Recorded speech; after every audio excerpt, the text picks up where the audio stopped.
two. Good morning, good evening, wherever you are, and welcome back to the Biohacks podcast. Today we are joined by a very special guest. We're joined by Steve Grant. He's a functional medicine practitioner, and we're going to be delving into what is functional medicine and how can it help you optimize your health and performance. So, Steve, I really appreciate you coming on. No worries, Si. Nice to see you again. Super excited to pick your brain. So, it'd be good to just get a bit of a background on how you got into functional medicine and kind of what was your journey to where you are today. Yeah, sure. So, I suppose it's an interesting one into functional medicine. If I'm honest, I kind of felt like I was practicing in that way anyway, because functional medicine really is more of a methodology, a way of practicing, a way of working with people. And like my background was like, I'd done my sports studies degree, finished that in 2005, went on and then studied nutritional therapy for 2 or 3 years after that. And then I was kind of doing some stuff with Paul Chek in the States at that time, because he was kind of big at that point. So doing kind of more holistic lifestyle coaching, like all like corrective Institute. Yeah, exactly. Doing that for a bit. So I was kind of delving into that sort of more holistic approach with clients, and not just being a nutritionist or not just being a trainer, that's what I was kind of doing at that time. And then kind of around 2008, 2009, I was struggling with a few issues with my own health. So it was like, I was getting sort of a lot of fatigue, getting ill, getting injured very frequently, just not being able to sort of, I'd have to go back home in the middle of the day, have a sleep before I then went back and saw like my clients in the evening, and that just went on for quite a while. And it was sorry, good timing. And it was a combination of seeing the doctor and kind of getting a bit frustrated with the solutions or answers that they were giving. So it was running tests and nothing was really coming back with that. Everything was sort of clear. So it was really just them almost sort of suggesting that everything that was going on symptomatically with me at that time must have been in my head, and there was nothing that they could really figure out what was going on. Yeah. So we had this sort of frustration going on for about a year or so. And then eventually... Steve, sorry, can I just unpause you? Your screen's frozen. I don't know if you can like maybe... Oh, hang on. Let's have a look. You look great. Yeah, it looks like a good frozen shot of me. Let me shall I maybe pause the recording and restart it maybe? Yeah. 1 second. Oh. That's what I thought. Fucking Siri. Oh my God. It's like everything. Like phone calls, Siri. Like, it's all right. It's all good. We're going to style it out. I should put like the background music on it. There we go. Phone has turned off. And then we're going to start the video. Yeah, there we go. Yeah. Do you remember on Channel 4 they used to have the girl and the puppet, and it used to be like the cross? She used to. Do you remember that? Like, do you remember that weird? I'm going to send you after. There's basically like this. If there wasn't this program on, or like there was an error, it might. Oh no, I know what you mean. First thing in the morning, like it was like 4:30 in the morning, something like that. And just waiting for a program to come on. Yeah, a little bit like that. So good. Sorry about that. Phone's turned off. Like, no, we're all good. We're all good. Present and good, but.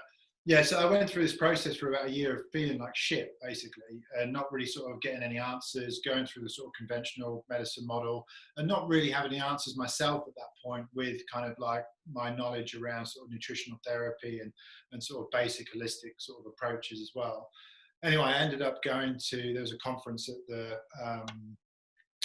Royal Society of Medicine. I saw there was a guy there that was speaking, a functional medicine practitioner, and he was just kind of presenting this sort of model, and he had a very similar background to me. And anyway, I just pulled him to the side afterwards and just started chatting to him, and then I become his client. So I then worked with him for a bit. We ended up was that Dave Hompers? Yeah, that was Dave Hompers at the time. So did some work with him. We ran some gut tests. We ran a few other tests. We picked up on a few issues that were going on. We addressed some of the infections that we picked up on in my gut. And then suddenly, like, energy levels started to come back. Everything started to sort of resume, come back to normal. And then my resilience in terms of like stress and immunity and that sort of thing all started to improve as well. And it probably took about 3 to 6 months to then really start to feel like I was getting back to my old self. But at that point, then it was that was the hook, I guess, was like, okay, cool. There's something here that works that's some skills that I don't have in my arsenal, the tools that I don't have in my toolbox yet. So I spoke to Dave, did some mentoring with him, and then over the years ended up studying with Institute of Functional Medicine, Functional Medicine University, and just pummeling my way through like loads of different conferences and courses and that sort of stuff, basically. What year was that? When did you meet Dave? Because I was going to say, was this Um, my question on that, on what year is like, was this super far, like new age when you were, Oh man, it was not even being talked of like over here at all. I think it was insane? right back in like 2010, something like that, 2010, 2011. And like functional medicine over here in the UK has only really taken off in the last 2 or 3 years. And, you know, to some degree, I've been very lucky. Because I got into it quite early over here, and I was one of the first people to be doing sort of study in that area over here, and positioned myself from a online perspective as someone that basically deals with this and has that sort of approach, that as the functional medicine sort of wave come through, then it become much easier for me to sort of grow and develop my business and expand as well. But it's one of those, like I said before, it's functional medicine for me. It was almost like coming across something that aligned with how I believed I should be working with people anyway, rather than it being this whole new thing. It was just like, actually, this makes sense. This is kind of how I work, but now there's some new skills and some things that I can add to my toolbox where I can take it to the next level with what I'm doing with people. 100%. And I guess because you were already asking those questions, like the questions were already there and you weren't getting satisfactory answers from the practitioners, doctors, whoever you're going to see, you kind of knew that there's that, it's like the whole like solving problems, right? It's like not going with what convention is, but actually looking at I guess, and this is what you do on a day-to-day basis, but like looking at the individual and going, what problems are there to solve? What tools do I have to do it? And obviously at that time, you didn't have those tools. And so it's that yearning to want to know more. Whereas most people maybe would have just kind of gone, oh, this is it, this is my lot. You've actually gone out and yeah, exactly. And it's interesting you say that, because it's like, it's the people that I struggle with, that I might fail with, that drive me a little bit more than the people that I have successes with. It's kind of like, what am I missing here? What is it, a physical thing? Is it something I'm not looked at? Is it an emotional thing? Is it past trauma? Like, what is it that I need to actually understand to help this person? So it's always, there's this constant urge like within me to just be kind of pushing to be able to figure out those lost things, which I guess some people like that, some people aren't. Definitely. And I guess it's like, I guess even it comes down to like some of your beliefs, doesn't it? Like whether you've got like a fatalistic view on the world or whether you've got like a causality view on the world. Causality means you want to go out and find out exactly, you know, that every action has a reaction, and it's something in that system, something in that, within that flow that's throwing off and throwing your body out of homeostasis. So I guess it's like some of your inquisitive nature and so the way exactly. And it's interesting. Like, so I've been working recently with one of my clients was like very high up in the police, but like a investigator sort of type. And it's interesting. Like, his personality is very similar to mine. Like, and we get along really well because the whole process is that we're sitting there together and we're sort of working through the biochemistry and thinking about what might be going on based upon his symptoms. And we're working there together, sort of like just figuring it out. And it's actually quite interesting working with someone with a very similar personality type to you as you're kind of doing it. So in a weird way, it's almost like being a body detective. If you're in the States, if you're in the States, you'd be branded up as body detective TM, wouldn't you? Like, just interesting brand. Someone's got to have done it in the States. Might be a good one. No, that's awesome. That's really insightful. Thanks for that. Sorry. And sorry, I don't know what's going on here. I'm gonna just turn my phone off. It's like we're being spammed. Sorry. That's all right, mate. As long as it's not just me, this yeah, I don't know what was going on there. Like we've just been spammed. Anyway, so we've talked about a little bit how you got into it. Do you want to, for anybody that's obviously, I can imagine there'll be a lot of people listening at some point to this episode, and will have health issues and will probably been in the same position that you were in. Do you want to give them a bit of an understanding of what is the system? Or you talked about the principles, and functional medicine is a way of practicing. So do you want to maybe just give a bit of a breakdown of that? Yeah. So I guess the short answer, which everyone will kind of spiel off, but what I'll try and do is I'll break that down into what that actually means in real language. The short answer is kind of addressing underlying causes of dysfunction or disease or symptoms using like a system-based approach with people, but then it being a partnership with the patient and the practitioner sort of working together, basically. So what that means is we're looking for the root causes of why someone feels that way to start off with. So rather than just looking at someone from a symptomatic like perspective and then treating those symptoms, we're looking at it where someone presents with these symptoms and presents with a particular story or a particular lifestyle or way of eating or whatever it might be. And then we're trying to pull all of that information together to then kind of go, okay, based upon what you bring to the table and what you're presenting with, here are some things that I think we might need to start working on and investigating. And what you're trying to do as well, that kind of system-based approach, is basically understanding that all systems in the body interconnect with one another as well. So it's not like we're dealing with just a single system or a single symptom all the time. There's always a knock-on effect. There's always a relationship from one thing to another, whether it's the gut on hormones or hormones on the musculoskeletal system or whatever it might be, you know.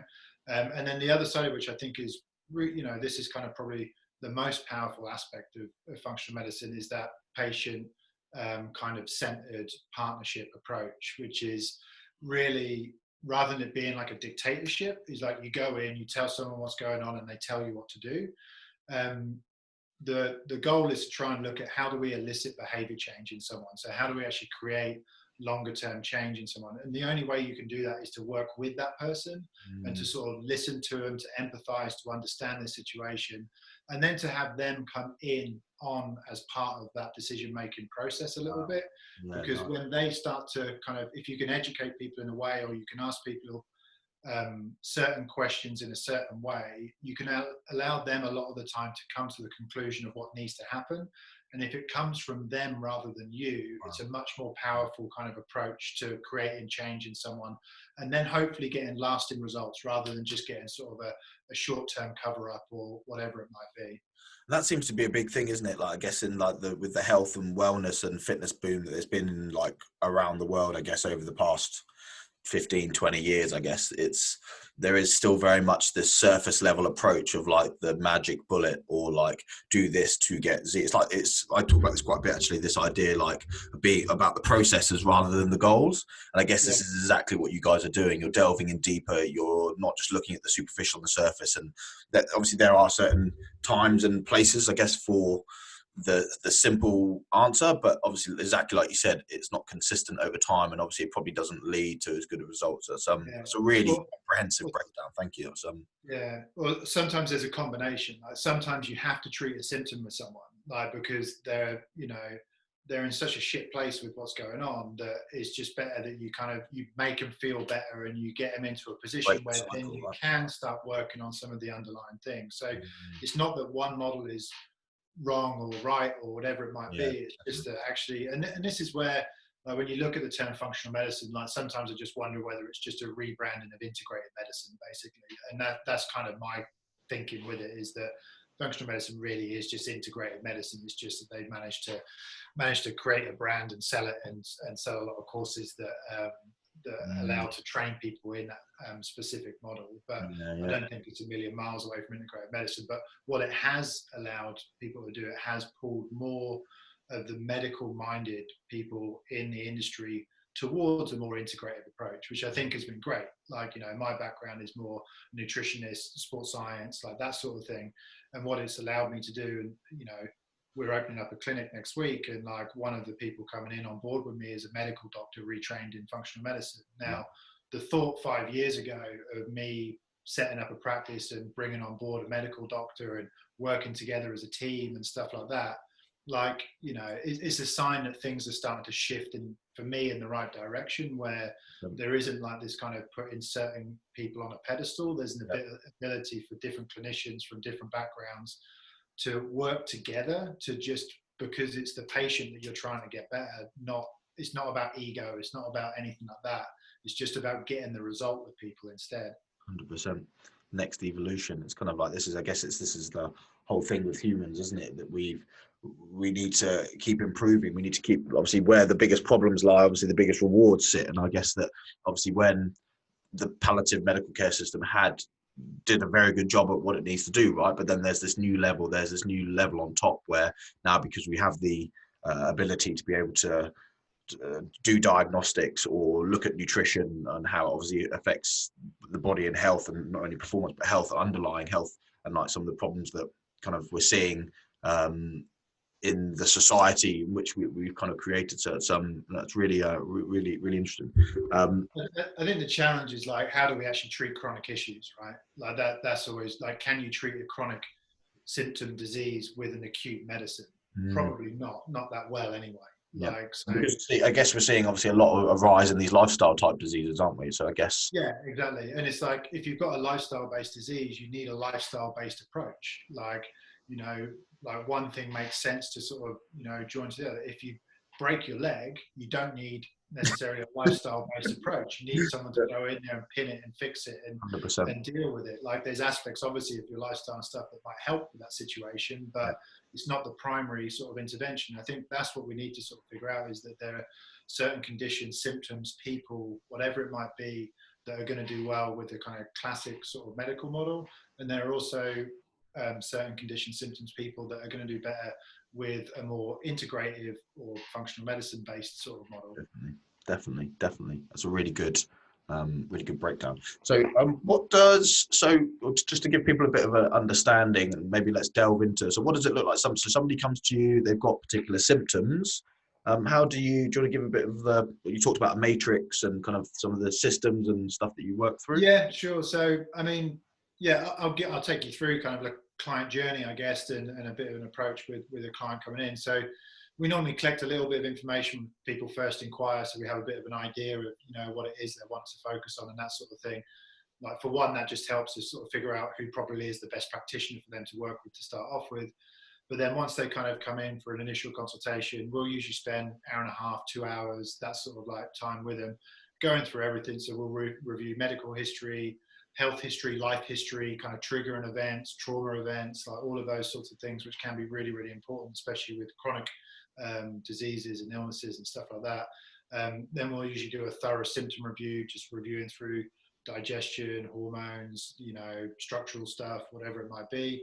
And then a review of nutrition, lifestyle factors, so sleep, movement, stresses, like all of that sort of stuff. Then it's about kind of pulling that information together and starting to sort of figure out, okay, really defining the goal, I guess, like what is it that person wants to achieve? That's always a really important one, because you want to just make sure that you're on the same page with that individual of where you want to actually get to. Then the next part of it is probably managing expectations of what that might actually look like as well. So we don't want to promise the world and say that they're going to be fixed in a week or 2 weeks, because with a lot of these things, there's multiple things going on that are probably leading to the symptoms that they have or the goals that they want to achieve. So it's kind of some of the initial consultation is as much about managing expectation and outlining what the journey is probably going to look like, and then sort of putting together some initial strategies and some initial advice or guidance. And then possibly with some individuals, we then might be looking at, do we need to run some lab tests to sort of understand a little bit more about your physiology, so that we can guide that process a little bit more. And that's where we might then add in stool testing, different types of hormone testing, like standard sort of blood test, biochemistry, hematology, whatever it might be, just to give us more information so that we can guide that process a little bit.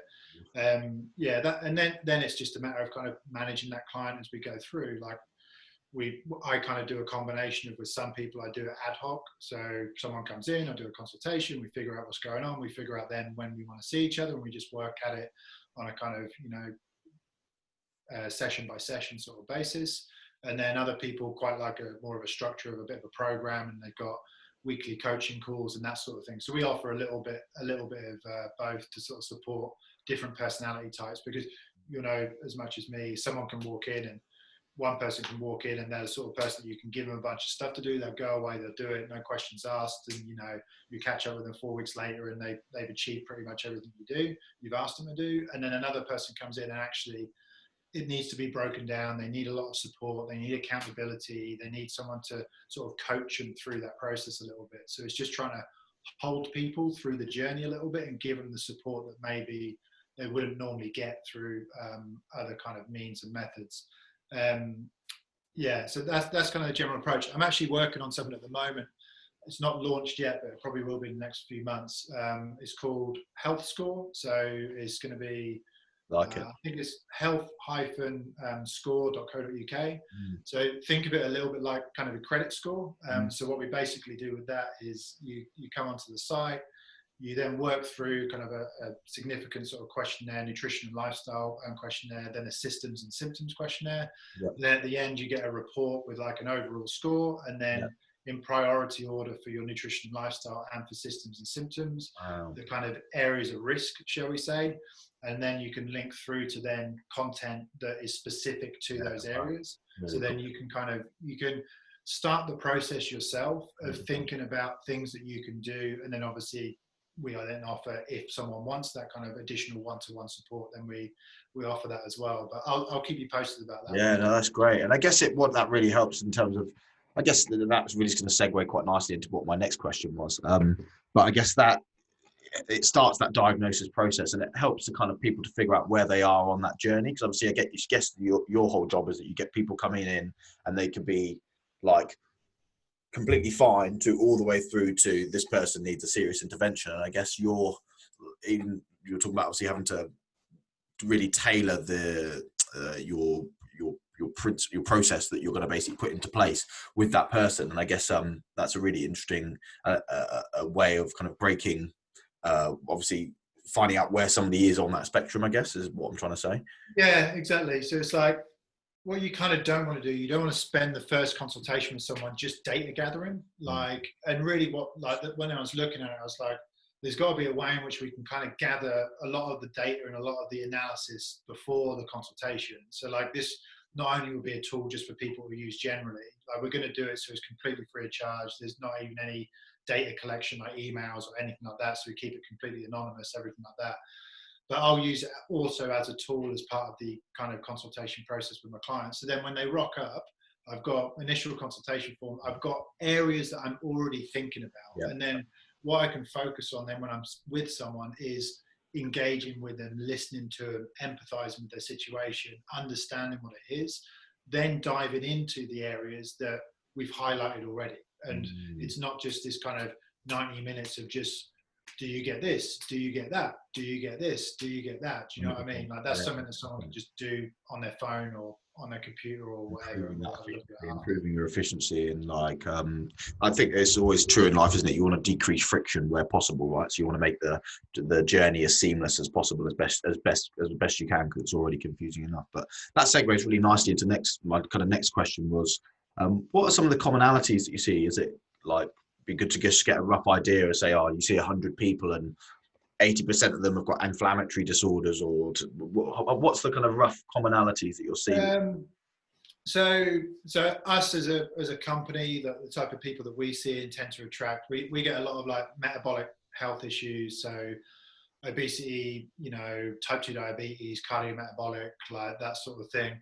I tend to, because of my past history with sports science and being a PT and doing that, I kind of get sent the sort of more complexy cases from PTs and that sort of thing, where they seem to be doing the right stuff with someone, but they're not sort of seeing the results that they expect. So when you're thinking that someone's probably should be in a deficit and they're feeling a bit crappy, they're not losing weight, like that sort of thing. So those guys tend to come over to me a little bit, and then we'll run sort of more additional testing, like looking at thyroid function, looking at cellular metabolic health and things like that, to sort of work out if there are any insufficiencies in metabolic function. So we kind of have this metabolic health and weight loss area. Yeah. We deal with a lot of gut stuff, so digestive health, and obviously that kind of connects into all different systems in the body, immunity, hormonal status, inflammation in the body, like all of that. But we deal with a lot of digestive, just people coming in with chronic digestive issues like IBS and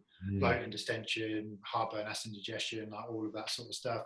And then we still deal with quite a lot of like the weekend warriors, athletes, like that sort of thing as well. And sort of my approach always with athletes has always been a bit more, I guess, holistic. I think there's a very, within the sports nutrition sort of world, there's very much this, I want to do this and there's a supplement for that, or this is the exact You're not calories talking in, about I me, are need you? it, these are my exact macros, and then that's kind of as far as it goes. And it's like there has to be a way that if we look at athletic performance, if we improve that individual's physiology Mm, in general, then we're going to get those extra percentages out of them as 100%. well. And with the athletes that we've worked with in the past, I'm amazed at the stuff that they're not doing. 100%. Like, it's insane, like absolutely insane. Now you just said that you obviously understand a little bit about my background, but I always used to value performance above health, and it's my own actual performance and the way in which I view other people completely changed when I actually flipped that round and flipped it on its head, that like your health underpins your performance, and if you're Yeah, naturally lacking in health, then obviously I know it's a really binary way to break it down, but if you're lacking in the things that are supporting your health, whether that's mindset, whether that's lifestyle, overtraining, whatever, or whether that's your nutrition, your performance is naturally just limited. yeah, You need to think about, and that's, it's kind of really interesting you said that. It's kind of, I think you're obviously pointing, secretly saying that this is basically Simon when you're saying that, but no, but it's it's true. I've learned like, from my own injuries and own failures that actually you have to put the athlete's health at first yeah, before performance. it's funny you say it, because it's almost every athlete, that is probably that athlete mindset, is that, you know, it's performance, it's about the end goal, Mm. and it's probably not breaking it back down to what actually achieves that end goal, and what can I do to, you know, and it goes right back to what we were talking about at the start, which 100%. is looking at the behaviors Yeah. rather than looking at the outcome, and then working on those behaviors to achieve the outcome instead. Yeah. Wow. Yeah, no, it kind of no, 100% agree with that. In practice as well, I've been there and I've done it. Yeah, yeah, So that's quite interesting. So you've got metabolic disorders, you've got gut and digestive health, and then you kind of got the athletes and kind of weekend. yeah, athletes as well. And like in, you know, in recent months, like we're launching our own clinic just around the corner from where I've been for a while, but now we've got a bigger team, so now we're dealing with a lot more female health and stuff like that as well, because of some of the other members of the team that we've got on. I mean, a lot of the female health stuff also comes into the metabolic stuff as well, things like PCOS and all of that sort of those types of conditions tie quite closely with metabolic health anyway. So we're actually, you know, we've got those kind of, I would say, those three areas which I think we generate the most amount of inquiries coming into us, and that's probably where the core team is most experienced in those areas. But now we're kind of sort of branching out into a whole bunch of different things, and I think the joy of sort of that integrated functional medicine approach anyway is sometimes it's just the ability that you can almost see anyone come in front of you, and actually just by working on sort of some of the foundational stuff and some of the things that they present with, you can get an improvement in almost anything that someone presents with. Like that's just the reality of the situation. So yeah, so we're not too scared to take on most people, but I guess we've got a few kind of core areas that we're a bit more specialist in. Yeah, no, respect. I'm going to probably look to wrap up in a minute because I don't want to take too much more of your time, but probably get you back on, and it'd be great to delve into some of these, maybe even those as some topic headings, etc. Would be Yeah, good sure. to if you had one top tip for people listening, what would it be? Is it basic common sense? Is it go to bed earlier? Is it hydration? Is it what's the top tip for anybody listening? Like in terms of to live well. What was it you said? Common sense. What's the saying? The trouble with common sense is that it's not that common. What would I say? Top tip. It's kind of hard to give one, isn't it? Because obviously you're talking about a holistic approach, but I guess I actually think as a starting point, observation and awareness is one of the most important things. So right. I think before you change anything, just observe what you do. Like observe triggers, observe the things that maybe lead you to, you know, when you're looking at someone's diet, for example, is just one of those areas. It's like when someone eats in a certain way, there's usually a lot of emotion attached to that. So for us to create change in certain areas with food, sometimes we have to understand the triggers and the emotions that go on behind it. So I always think the first step for most people is just being aware, observing, and not being too harsh on yourself while you're observing as well. Like all you're doing is you're just bringing an eye to what you do. And then without that judgment. observation and awareness allows you then to think, okay, here are some areas that I actually need to start to change around, whether it is something to do with your diet or sleep or whatever it would be. But for me, observation and awareness would be a starting point for anything. The root, the eye. That's awesome. That's awesome, guys. Steve, if anybody wants to get hold of you, where can they find out? We can obviously leave links in the description below. What's the best place to get hold of you? Yeah, so we've got so stevegrandhealth.com. So that's the main website, and then it's always good. I'm pretty sure it's Instagram /Steve Grant Health, Facebook /Steve Grant Health. Yep. I'm a little bit sketchy on social media. I do a lot more through the website and through our newsletter list and stuff like that. So oftentimes best to go onto the website, sign up to the newsletter, that sort of thing. But you can follow me on Instagram. I mean, even if you just search Steve Grant Health on Google, then you'll find a bunch of stuff. Guys, I can really vouch for it. If you're interested in optimizing your performance or your health, get onto Steve's website and make sure you sign up for that newsletter, because the quality of the content on there is second to none. If you've enjoyed the video, hit like, and also make sure you hit the subscribe button, as it really, really helps us. I can't stress how much that helps us out. So, Steve, I really appreciate you coming on. Hopefully get you back on again soon. Really appreciate it. Nice one. Cheers, Si. Appreciate it, mate. Take care.